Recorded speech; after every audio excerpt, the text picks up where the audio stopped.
जय हिंद साथियों, नमस्कार। आप सभी का स्वागत अभिनंदन है। प्यारे विद्यार्थियों, आज अपन एक बहुत ही महत्वपूर्ण टॉपिक के ऊपर बात करने वाले हैं और यह टॉपिक हमारा रहने वाला है प्यारे विद्यार्थियों सीईटी एग्ज़ाम 2024। सीईटी एग्ज़ाम 2024 जो आपके 10+2 का एग्ज़ाम होने वाला है, इस एग्ज़ाम के बारे में अपन संपूर्ण जानकारी प्राप्त करेंगे कि अंतिम 15 दिनों में आपकी क्या रणनीति रह सकती है।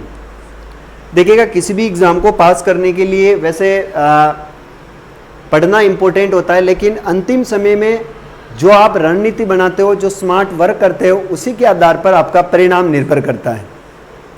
अब यहाँ पर आपके सीईटी का जो एग्ज़ाम है वो 22 तारीख से शुरू हो रहा है। जैसा कि आपको पता है 22/10/2024 से ये एग्ज़ाम शुरू होने वाला है, जो कि आपके 3 दिन तक चलेगा। तो प्यारे विद्यार्थियों, इस समय आप सभी के माइंड में एक चीज़ काफ़ी जो है वो डर पैदा कर रही होगी कि सर हमारे पास 15 दिन हैं और 15 दिन में हमारी तैयारी को हम बेहतर और कैसे कर सकते हैं। तो देखिए, 15 दिन में अगर आपकी जो तैयारी है उसको आप बेहतर करना चाहते हैं तो ये 15 दिन आपकी जीवन के बहुत ही अच्छे और बड़े इम्पोर्टेंट दिन हो सकते हैं। कैसे? तो मैं आपको एक जानकारी देना चाहता हूँ।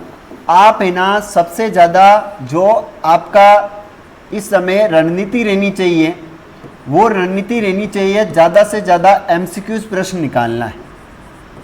एमसीक्यूज़ जो क्वेश्चन है उसके ऊपर जितना हो सके उतना आपको चिंतन और मनन करना है। जो भी मैराथन क्लासें चलती है उन मैराथन क्लासों से आपको दूर रहना है। मैराथन क्लासें हैं, इन मैराथन क्लासों से आपको क्या रहना है, याद रखना, क्लासों से दूर रहना है। मैं दूर रहने की क्यों कह रहा हूँ? क्योंकि भाई साहब यहाँ पर होगा क्या, 200 क्वेश्चन को कम से कम आपको है ना 200 प्रश्न होंगे, इनको कम से कम 10 घंटे तक ये यूट्यूब वाले पढ़ाते हैं। और जब 10 घंटे पढ़ाते हैं और इन 200 में से एक भी प्रश्न नहीं आता है तो आपके तो 10 घंटे गए, यानी आपने टाइम वेस्ट किया। हाँ, मैराथन क्लास लीजिए आप, जो कि 1 घंटे में कम से कम आपको 200 से 300 क्वेश्चन करवा रहा है। ऐसा यूट्यूब चैनल को चुनिए जो 1 घंटे में कम से कम 100, 200, 300 प्रश्न करवा रहा हो। उस मैराथन क्लास को देखने में आपको फ़ायदा हो सकता है, क्योंकि वो अगर 100-200 प्रश्न करवा रहा है 1 घंटे में, तो ये काफ़ी अच्छा है आप लोगों के लिए भी और उस व्यक्ति के लिए भी जो ये काम कर रहा है। लेकिन अभी तो क्या है, अभी अंतिम समय में 10-10, 15-15 घंटे की, 12-12, 24-24 घंटे की मैराथन चलेगी, जिसमें सबसे ज़्यादा विद्यार्थियों का समय खराब किया जाता है। तो पहला आपको अवॉइड करना है ऐसी मैराथन क्लासों से। अगर आप 1 घंटा भी क्लास लेते हो और 1 घंटे में 100 प्रश्न भी कोई करवा रहा हो तो उस क्लास को आप ज्वाइन कर लेना। सर, इस समय हमें क्या करना चाहिए? इस समय जो आपने पढ़ रखा है, जो भी पढ़ रखा है उसका एक बार रिवीजन कर ले, जितना हो सके थ्योरी कम पढ़े। अब आपको ज़्यादा से ज़्यादा एमसीक्यूज़ पढ़ना है। क्या पढ़ना है? एमसीक्यूज़। प्रत्येक टॉपिक के आपको क्या निकालने हैं? प्रत्येक टॉपिक के एमसीक्यूज़ प्रश्न निकालने और उसको ज़्यादा से ज़्यादा रिवीजन करना है। 15 दिनों में रणनीति हो सकती है। जीके में जहाँ तक बताया, जीके में प्रत्येक विद्यार्थी अच्छा स्कोर करेगा, लेकिन बात आएगी सिर्फ एक तो अर्थव्यवस्था ने पिछली बार भी काफ़ी उलझाया था, अर्थव्यवस्था। और ये अर्थव्यवस्था जो है, याद रखना, ये काफ़ी उलझाएगी आपको, है ना। अर्थव्यवस्था भी आपको क्या करेगी, काफ़ी उलझाएगी। तो इसमें थोड़ा सा आपको ध्यान देना है कि जो अर्थव्यवस्था के अंदर एक कृषि का पड़ता है, आर्थिक समीक्षा में कृषि हुई, सेवा है, कृषि सेवा, और इसके बाद आपका आता है खनिज, है ना। खनिज के बाद शिक्षा है। ये आर्थिक समीक्षा के ऐसे टॉपिक है जिसको आपको कम से कम एक बार देख लेना चाहिए। कृषि, सेवा, खनिज, शिक्षा, ये आपके यहाँ से प्रश्न बनते हैं। सर, हम गणित में क्या करें? देखिए, जिसने गणित पढ़ रखी है उसके कोई दिक्कत नहीं, लेकिन जिसने नहीं पढ़ रखी है उसको जो ऊपर से सवाल को समझ सकते हैं वो आपको करना है। और अगर आप चाहते हो मेरे को तो आती ही नहीं है तो एक बार के लिए आप स्किप कर दीजिए। क्यों? क्योंकि प्यारे विद्यार्थियों, 15 दिन में अगर आप जीके भी पढ़ लेते हैं तो जीके के 60 से 70 क्वेश्चन आपके आने वाले हैं। 60 से 70 क्वेश्चन, अगर आप 60 से 70 क्वेश्चन कर लेते हो तो आपके वैसे भी काम बन रहा है।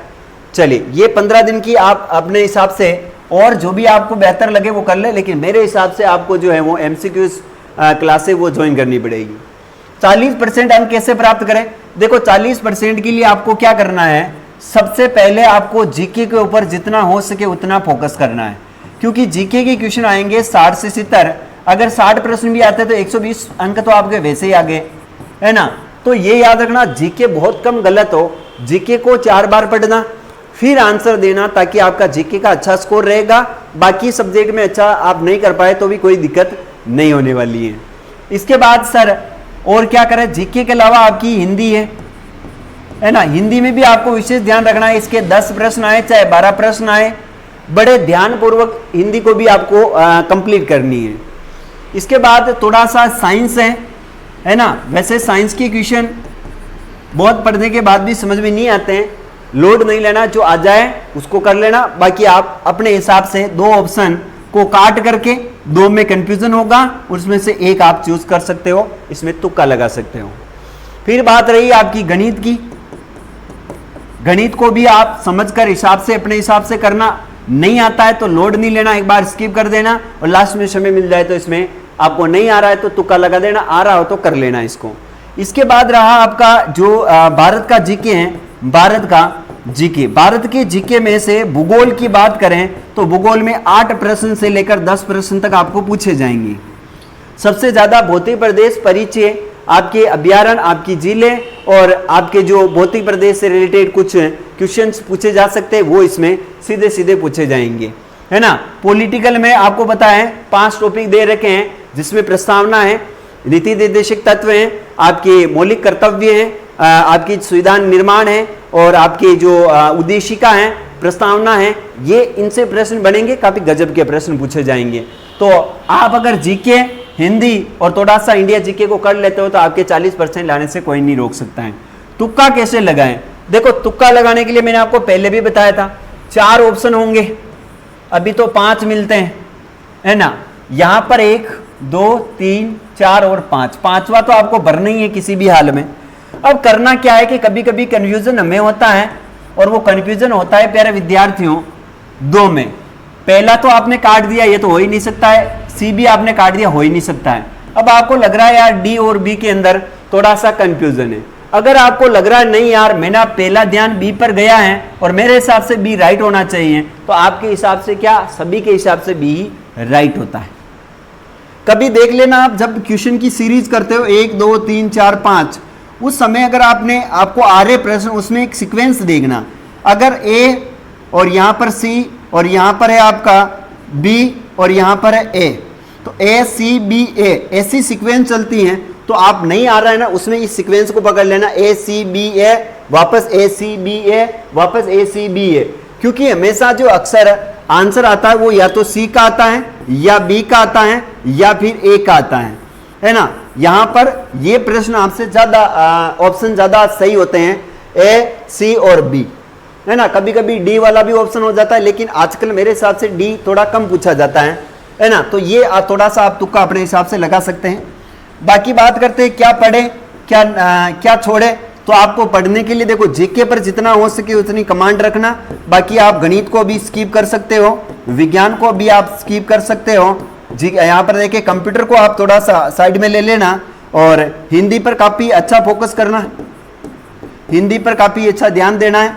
इंडिया जीके की बात करें तो इंडिया जो जीके है उसके ऊपर भी आपको थोड़ा सा विशेष फोकस करने की बात है।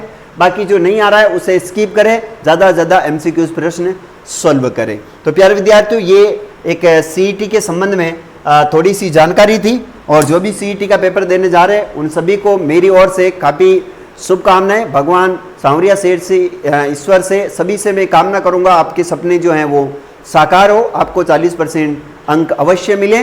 तैयारी करते रहें, मौज के साथ रहें, मस्ती करते रहें। मिलेंगे अगले वीडियो में। अगर चैनल पर नए हो तो चैनल को सब्सक्राइब कर लेना। तब तक के लिए जय हिंद, वंदे मातरम।